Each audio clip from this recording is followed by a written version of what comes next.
నమస్తే, welcome to day TV news. Visakha ఉక్కు ఉద్యమాన్ని ఇంటింటి ఉద్యమంగా బీఎస్పీ ఉధృతం చేయబోతోందని బీఎస్పీ జాతీయ కోఆర్డినేటర్ ఎంపీ రామ్జీ గౌతమ్ అన్నారు. విశాఖ స్టీల్ ప్లాంట్ వద్ద బహుజన్ సమాజ్ పార్టీ నిర్వహించిన మహాధర్నాలో ఆయన పాల్గొన్నారు. కార్మికుల ఉక్కు ప్రైవేటీకరణ వ్యతిరేక గళాన్ని పార్లమెంట్లో వినిపిస్తానని హామీ ఇచ్చారు. కలిసికట్టుగా విశాఖ ఉక్కును కాపాడుకుందామని దేశంలో రాజ్యాంగాన్ని గౌరవించే ఏకైక పార్టీ బీఎస్పీ మాత్రమే అని చెప్పారు. లక్నో నుండి తమ పార్టీకి చెందిన ఎంపీ పోరాటానికి వస్తే ఇక్కడ ఎంపీలు ఏం చేస్తున్నారని మండిపడ్డారు. పార్టీ రాష్ట్ర అధ్యక్షులు బి పరంజ్యోతి మాట్లాడుతూ విశాఖ ఉక్కు ప్రైవేటీకరణను వ్యతిరేకిస్తున్నామని, ఈ పోరాటాన్ని తీవ్రతరం చేస్తామని హెచ్చరించారు. వేల కార్మికుల కుటుంబాలకు న్యాయం జరిగేలా ప్రజా ఉద్యమం చేస్తానని తెలిపారు. ఈ ఉత్తరాంధ్రలో బుద్ధిజం పరిడవిల్లింది. ఎక్కడ చూసినా సరే బుద్ధిస్ట్ సైట్స్ ఉంటాయి. మీరు శ్రీకాకుళం వెళ్ళి చూడండి, శాలహుండం ఉంటుంది, దంతావతుని కోట ఉంటుంది, రకరకాలైనటువంటి బుద్ధిస్ట్ ప్లేసెస్ ఉన్నాయి. అంటే ఇక్కడ బుద్ధుని యొక్క చైతన్యంతోనే ఈ ప్రాంతం ఉంది. మీరందరూ శాంతి కాముకులు, మీకు ఈర్ష్య అసూయ ద్వేషాలు లేవు. అందుకే వలస నాయకులు మీరు భరిస్తున్నారు.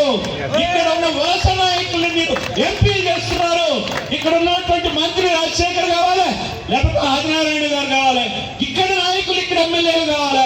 ఎక్కడో కడపలోంచి వచ్చినటువంటి వెలమ ద్వారా మీ అనకాపల్లి ఏం పెట్టేస్తాడండి? నాకు అర్థం కాదు. రాత్రి చూస్తే మీరు ఎట్లా కనిపిస్తారు చెప్పండి? ఉత్తరాంధ్ర ఇంత మంచి వాళ్ళు అయితే ఎలా? మీరు ఇది చాలా అన్యాయమైన విషయం. దీన్ని మీరు అర్థం చేసుకోవాలి. ఉత్తరాంధ్రకు అన్యాయం జరుగుతుంది. ఈ రోజున శ్రీకాకుళం జిల్లాలో ప్రముఖ సామాజిక వర్గం కాళింగ సామాజిక వర్గం, వాళ్ళకి మినిస్ట్రీలో చూడండి ఎంత అన్యాయం. ఒకే ఇంట్లో 2 పదవులు ఇచ్చారు. అచ్చెన్నాయుడికి ఇచ్చారు, రామ్మోహన్ నాయుడికి ఇచ్చారు. కానీ కళింగ సామాజిక వర్గాన్ని గుర్తింపేలేదు. మన మిత్రులు వివి రమణమూర్తి గారు ఉన్నారు ఇక్కడ, ఆయన కవల సామాజిక వర్గం. వాళ్ళ పరిస్థితి ఏంటో చూడండి.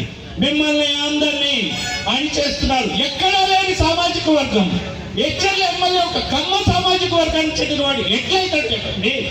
ఒక కుటుంబం కూడా ఉత్తరాంధ్ర ప్రజలు దీన్ని గమనించాలా? వలస నాయకుల్ని తరిమి కొట్టాలా?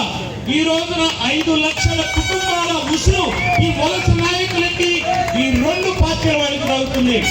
అందుకని చెప్పి ఉద్యమించాల్సిన అవసరం ఉంది. బహుజన్ సమాజ్ పార్టీ ఇక్కడ ఉన్నటువంటి 27 గ్రామాల్లో ఉండే వాళ్ళంతా బీసీలు, ఎస్సీలు, ఎస్టీలు, మైనార్టీలే. వాళ్ళ కోసమే ఆలోచిస్తుంది. అదే దృష్టితో పనిచేస్తుంది కాబట్టి మేము ఖచ్చితంగా ఈ రోజున ఉన్నటువంటి ఇక్కడ యూనియన్స్ అన్నిటికీ కూడా మేము సంఘీభావం ప్రకటిస్తాం. ప్రజలందరూ చైతన్యవంతులై ఉండి మన స్టీల్ ప్లాంట్ మనం కాపాడుకుంటాం. జై భీమ్, జై పులే, జై భారత్. కూతవేటు దూరంలో ఉన్నటువంటి ఎడవల్లి గ్రామంలో దళితుల భూమి 416 ఎకరాలు స్వాధీనం చేసుకుంటుంది ఈ ప్రభుత్వం. దళితులకు 3 ఎకరాల భూమి ఇవ్వరా అని చెప్పి మేము అడుగుతుంటే వాళ్ళకి ఇచ్చిన భూములు లాక్కుంటున్నారు. ఈ గ్రానైట్ పడిందని ఆ గ్రానైట్ లీజు దళితులకే వచ్చు కదా. చంద్రబాబు నాయుడు ఏమంటున్నాడు? 20-30 కల్లా ఒక్కొక్క ఇంట్లో ఒక్కొక్క కుటుంబానికి ఒక్కొక్క పారిశ్రామికవేత్త అంటున్నాడు. మొన్నప్పుడు ఆ ఎడవల్లి గ్రామంలో 120 కుటుంబాల్లో 120 పారిశ్రామికవేత్తని గ్రానైట్ వ్యాపారం చేయొచ్చు కదా. అలా కాకుండా 2 పాలక కులాలకు చెందిన వాళ్ళే ఆ గ్రానైట్ భూముల్ని దోచుకోవటానికి ప్రభుత్వం సహకరిస్తుంది. అందువలన వాళ్ళకి ముడుపులు అందుతున్నాయి.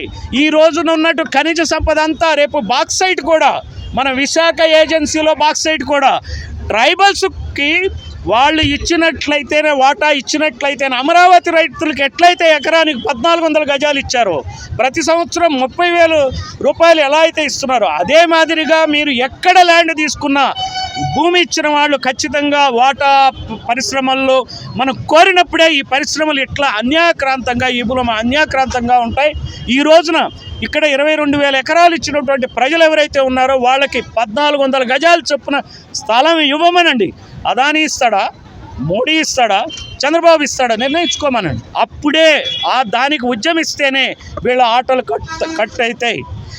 ఇలాంటి పరిస్థితి కేరళ లాంటి రాష్ట్రంలో జరగదు. ఇలాంటి పరిస్థితి మాయావతి ఏలినటువంటి ఉత్తరప్రదేశ్లో జరగలే.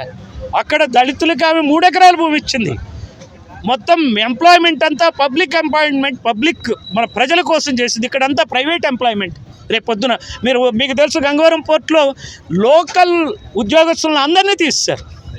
అందరూ బయట వాళ్ళే. రేపొద్దున స్టీల్ ప్లాంట్ వెళ్తే స్టీల్ ప్లాంట్లో అందరూ బయట వాళ్ళే ఉంటారు. ఇక్కడ ఎవరు వీళ్ళని ఒక్కళ్ళు కూడా ఎంటర్ కానీ ఎవరు.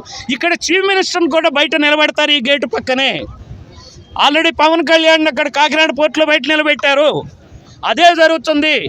ఇది ఏ రకమైనటువంటి పాలన ఆలోచించుకోవాలా. మీకు భయం ఉంటే, కేసులు భయం ఉంటే తప్పుకోండి. వేరే వాళ్ళు ముఖ్యమంత్రులు అవుతారు, దమ్మున్నాడు ముఖ్యమంత్రి అవుతాడు, రాష్ట్ర సంపదను పాటిస్తాడు. అంతేగాని కేసులకు భయపడి రేపొద్దున ఈడీ ఏం చేస్తుందో నా మీద, నన్ను మళ్ళీ లోపల పెడతారనే భయంతో ఎందుకు ఈ రాజకీయాలు? ఎవరి కోసం ఈ రాజకీయాలు? ఇది ముఖ్యంగా రాష్ట్ర ప్రభుత్వాన్ని, అటు రెండు పార్టీలు, అటు వైసీపీ ఇటు టీడీపీ, ఈ రెండు పార్టీల వల నుంచి మనం బయటకు కనుక తప్పుకోకపోతే ఈ రాష్ట్రం సర్వనాశనం అయిపోయింది. మరింత నాశనం, మనం అంతా భిక్షగాళ్ళగా తయారవుతాం.